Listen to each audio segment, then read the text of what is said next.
BJP এতদিন ঢাকঢোল পিটিয়ে বলেছিল মতুয়াদের নাম বাদ যাবে না, আর যাদের নাম বাদ যাবে তারা বাংলাদেশি। কিন্তু খসড়া তালিকা প্রকাশ হতেই দেখা গেল সংখ্যালঘু এলাকায় নয়, মতুয়া গড়েই বেশি আনম্যাপড ভোটার। বিজেপি নিজেই এসআইআর এর ফাঁদে। নির্বাচন কমিশন জানিয়েছে রাজ্যে মোট আনম্যাপড ভোটার সংখ্যা ৩১ লক্ষের কাছাকাছি, যাদেরকে শুনানিতে ডাকা হবে। এই আনম্যাপড ভোটার কারা তা খতিয়ে দেখতে গিয়েই উঠে এসেছে চাঞ্চল্যকর তথ্য।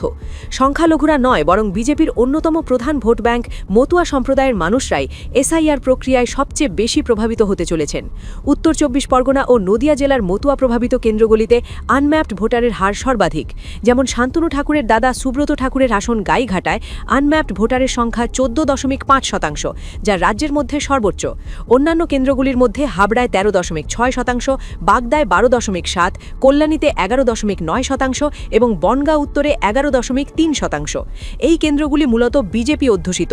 অন্যদিকে সংখ্যালঘু এলাকা মুর্শিদাবাদের ভগবানগোলায় আনম্যাপড ভোটারের হার ২.৬%, লালগোলায় ১.১% এবং মালদহের সুজাপুরে ০.৫% মতো।